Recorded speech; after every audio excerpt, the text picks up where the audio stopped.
Atelier de formation ce lundi sur la méthodologie de recherche et de rédaction médicale à l'hôtel Rivera.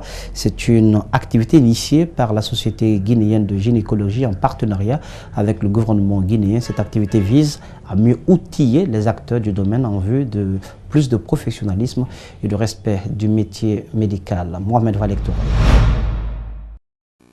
C'est un atelier de formation qui réunit le personnel du ministère de la Santé et celui de l'enseignement supérieur de la recherche scientifique en vue d'améliorer les pratiques gynécologiques et obstétricales. Des solutions durables pour l'amélioration de la profession médicale et du transfert de compétences aux plus jeunes sont entre autres préoccupations soulevées au cours des débats. Le transfert de compétences, les médecins sont les premiers en la matière. Parce que chaque année ou disons à chaque concours d'agrégation, ce sont les anciens qui accompagnent les plus jeunes. Et une des méthodes d'accompagnement de ces plus jeunes, c'est l'organisation de pareilles rencontres pour surtout la rédaction médicale avant la recherche d'abord. Tous les 2 ans, la Société de gynécologie SAGO, en coopération avec le gouvernement guinéen et ses partenaires au développement, organise un congrès scientifique de partage d'expériences sur la santé de la reproduction en Guinée. Au cours de ce présent atelier de formation, des outils nécessaires pour l'efficacité des médecins seront donnés pour la recherche des problèmes liés à la santé. Chaque pays va faire état de certaines avancées qui ont été réalisées. Et de part et d'autre, on profite de ces expériences-là, toujours dans l'objectif d'améliorer la prise en charge des femmes et des bébés. Pour ce pré-congrès, 11 pays ont répondu présents à cet atelier de formation en méthodologie de la recherche et rédaction médicale, au cours de laquelle des maladies sont détectées. C'est le cas des fibromes, c'est le cas des kystes ovariens, c'est le cas des cancers gynécologiques, beaucoup de choses. Du 19 au 25, des formations seront dispensées par ces experts dans divers domaines comme la santé maternelle et néonatale. Le Sénégal est-il le reflet de ces pays d'Afrique de l'Ouest qui changent? Il a récemment inauguré son aéroport international puis son centre sportif de 15 000 places, sans oublier la nouvelle ville de Diamniadio qui a fait beaucoup parler d'elle par sa grandeur et par son architecture. Nos équipes de reportage ont fait récemment un détour à Dakar et nous reviennent avec ce reportage Dakar, la capitale qui se tourne vers l'avenir. C'est un grand format de Mamadou Seliouba et d'Amara Alexila. La capitale sénégalaise est-elle en train de devenir l'une des plus belles capitales de l'Afrique de l'Ouest? Par son architecture, sans doute, mais surtout par ses infrastructures. Ici, nous sommes sur une corniche, l'équivalent d'une autoroute dans certains pays de la sous-région. Mais sur l'image, un détail échappe. Regardez bien, pas un marché à proximité de la route, pas un dépotoir d'ordures. La route est propre. Un lieu et place des magasins encombrants, des aires aménagées pour le sport. Vous pouvez vous exercer autant que vous voulez. Vous ne payez rien. C'est gratuit. Mamoudou connaît bien cette image. Il est né ici. Rentré récemment de Conakry, il ne compare pas la Guinée au Sénégal. Ça quand même, il n'y a pas photo, vous m'excusez du terme, il n'y a pas photo entre la Guinée et le Sénégal en termes d'infrastructure. Ici quand même, il y a une bonne politique. Hein. D'après ce que j'ai vu en Guinée, il y a une grande différence, surtout le problème de la salubrité qui est là en Guinée. Voilà. Aujourd'hui, Conakry, il y a partout des ordures. Et par contre, aujourd'hui, Sénégal, l'État met les moyens. En Afrique de l'Ouest, Sénégal est l'une des destinations touristiques les plus prisées. Les Occidentaux rêvent de la découvrir. Ici, on a su valoriser tout et tout le temps, des immeubles sortent de sous terre. Pour ce Guinéen qui a fait un tour au Cap-Vert puis au Sénégal, la Guinée a tout et rien à la fois.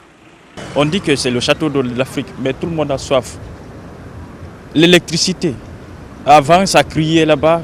Au moment où j'ai laissé la Guinée, ça criait un peu partout de gauche à droite. Tefa. Mais pourquoi pas? Le Sénégal ici, moi quand je suis venu pour la première fois ici au Sénégal, je voyais que vraiment le sol c'est tout le temps de sable. Je ne pensais même pas que c'était l'Afrique de l'Ouest. Devenu indépendant en 1960, 2 ans après la Guinée, le Sénégal n'est pas si riche en ressources naturelles. Le pays s'est tourné vers le tourisme. Pour Abdoulaye Yero, le succès réside surtout dans la volonté politique. Quand vous regardez aussi l'actualité du Rwanda aujourd'hui, qui a connu le génocide, mais la Guinée devrait se comparer aussi à une New-Yorkais. Mais la ration des Rwandais aujourd'hui est comparée à la ration des New-Yorkais. Mais qu'est-ce qui fait cela? C'est parce qu'il y a eu la volonté politique. La volonté politique, et quand vous restez jusqu'au soir, une autre image vous attend. Des façades lumineuses. Sur les grands axes, vous pouvez couper vos phares. Et dans les quartiers, les voitures restent dehors. C'est l'architecture sénégalaise qui a choisi ce système.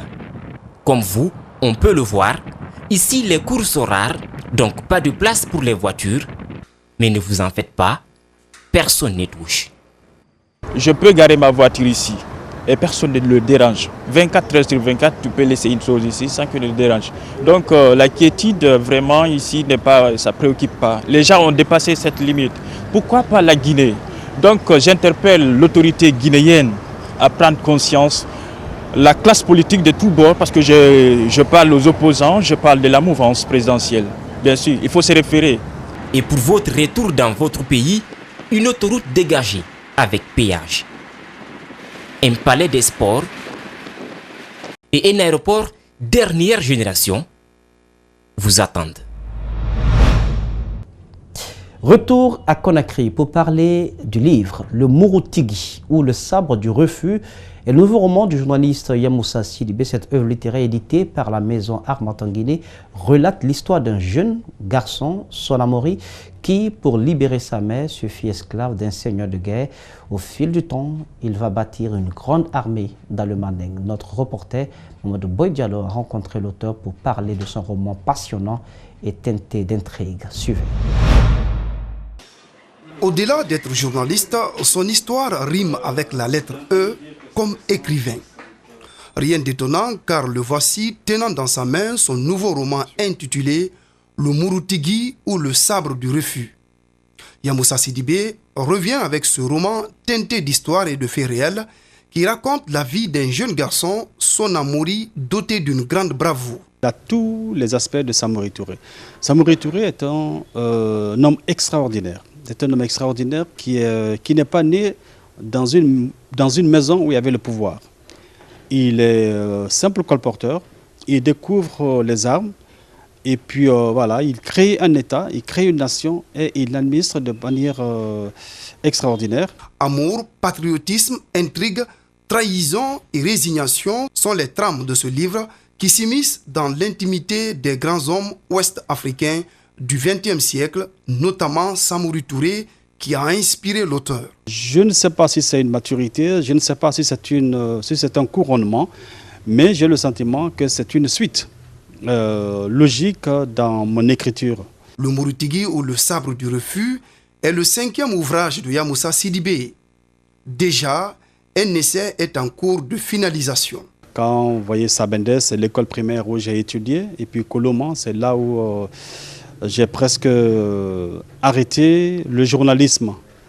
Et l'amant de 20 heures, c'est mon ami Kiridi Bangoura quand j'étais une grande vedette du journal télévisé et que mes amis se faisaient passer pour moi pour draguer les filles. Mon ami Kiridi Bangoura m'avait surnommé l'amant de 20 heures. Yamoussa Sidibé est également auteur des romans Sayaté, La parole en pleurs, Capitaine Moussa Dadis Camara, Une parenthèse guinéenne ou encore Les balafres du pouvoir. C'est donc cet élément littéraire qui met fin à cette édition d'information que j'ai eu un réel plaisir de vous présenter. Au cadrage pour vous, Abdoulaye Camara était présent, à la régie Lamine Sidibé et Mafata Sano, le tout sous la supervision technique dans les camarades de Francis Collier. Ne l'oubliez pas, l'info, c'est aussi au bout de votre doigt sur le www.espacetv.info. Merci de votre nouvelle attention. Passez une excellente sur le programme sur Espace TV, la télé d'une autre planète.